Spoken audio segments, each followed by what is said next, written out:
uncle and he's been living in the block. Goals are trying to make it to the top. If you ain't working hard, when you get there you can drop. But he just wants his money, so he's busy sending rocks. Really, I can't even say too much. I've said too much already, I think that I've said enough. And I ain't gonna speak, cause most of the come up been rough. So hi guys, welcome back to Rants. Today's video, I'm gonna be talking to you guys about my little situation I've had with this whole coronavirus issue that's been going on. Basically, I'm asthmatic, so I suffer from asthma and struggle to breathe from time to time. So basically, at the start of the week, I called up 111 because I've been getting like chest pains when I'm breathing. So I've been trying to contact someone to speak about my issue, to see what they suggest, because obviously I don't want to walk into one of them places. I don't want to walk into the hospital or no GP or them. I don't trust going to, at this point in time, I do not trust entering none of them healthcare places because I don't know who's turning up at these places in it. So I've been trying to get through to 111, can't get through to no one all week. I've been on the phone all week, literally every day for like over an hour, 2 hours. I'm trying to get through to these people and I just can't get through. Like no matter what I do, I can't get through. And I think that's really, really bad because at this point in time, especially with all this stuff going on, like obviously I understand that they've got like a high amount of people that's probably trying to call them. But if I'm calling every single day, back to back, and for all those days, for like 4 days, I can't get through, something ain't right, do you know what I mean? Because there's people that actually need help, and it doesn't matter how urgent the help is. Like you can't even say the theory, if you need urgent help, you go to A&E, because people are trying to avoid that right now, do you know what I mean? Like nobody wants to be like having to go to hospital unless they know like it's life or death, but there's still serious issues that people are dealing with that ain't life or death, but it's still mad, do you know what I mean? So anyways, I've been trying to call them all week, can't get through to nobody.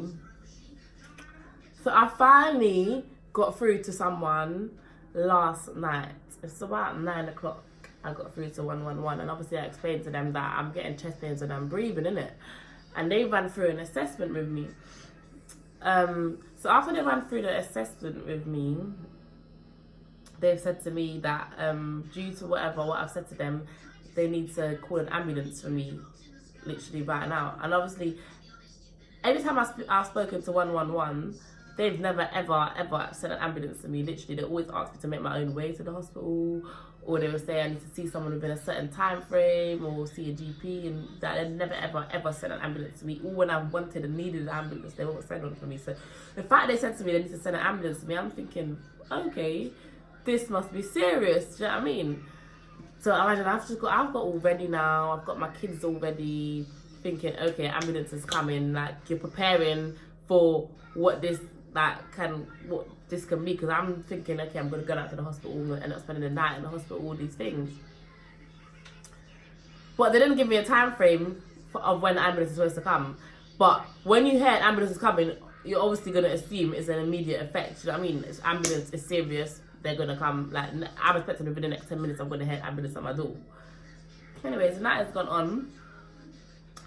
I haven't heard nothing, no ambulance has come to my door, and I'm thinking I'm trying to keep my kids awake for as long as possible, because I don't want them to fall asleep and then I have to wake them up because the ambulance is here to take me.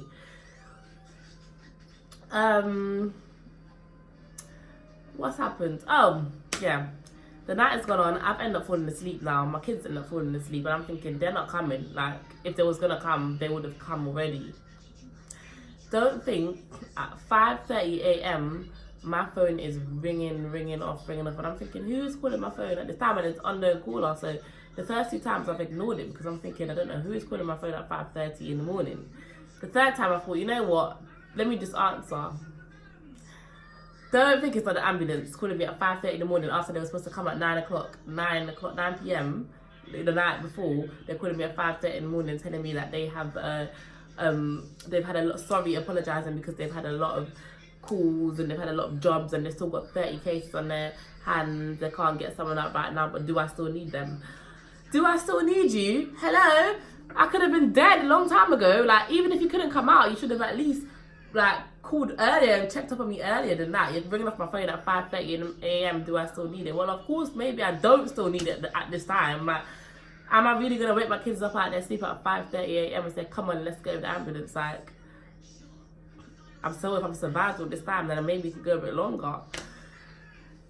So I said to them, know what? I don't need it. Forget it. I'll make my own way to the hospital.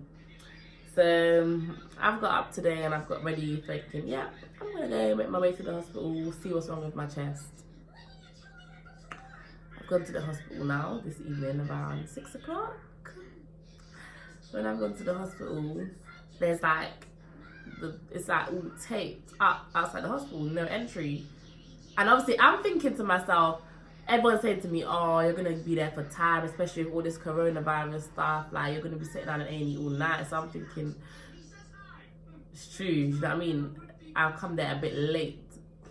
So as I'm walking past now, I'm looking in the window, I'm seeing just like 4 people in there. So I'm thinking, oh, I've chosen the right day to come. Like, it's empty in there, but all them 4 people have masks on their face in it. So I'm a bit shook because I ain't come there with no mask. Like, so I'm thinking, wow, this is serious, you know what I mean? Anyways, as I'm going and I see it's all taped up, I'm saying, like, what's going on here? Like, why is it taped up? So I've stood there for a while and someone's come out, one of the nurses come out, all the mask on her face too and that. And my son tried to go under and Janice's like, no kids, no kids. Now, I'm lucky I went with my friend because then she was like, oh, whose kids are these? Are they your kids? And I said, yes, they're going to have to go with your friend. She'll have to take them away. No kids are allowed anywhere near the hospital. And I'm just like, you guys are lucky that I came with someone because I was actually going to go on my own with my kids. So what would have actually happened? Like, anyways, that's not even the end of it. So cool. I said, all right, that's fine. Then she says, oh, what's wrong? What you had? And I explained to her, obviously, my chest. I've been having chest pains. And I spoke to 111 and they said I need to come to the hospital, like, an emergency. So she goes, well, I can't see you. Like, I can't see you in this hospital. I can't. She put my hand in the pulse thing. So she's taken my pulse and my temperature, and she goes, "Oh yeah, 99. That is very good, very good. In fact, I wouldn't even take you in here. No. You need to go. Like, in here, all there is coronavirus. That's like, no, you can't go anywhere near here." And she sent me away. But I'm just thinking, I said to her, so what am I supposed to do about my chest? Like, obviously I hear her point. Obviously, if the hospital was infested, like, obviously them 4 people that was in the hospital, they must have all been like coronavirus patients. That's why they're all in there sitting down stressed out their masks. But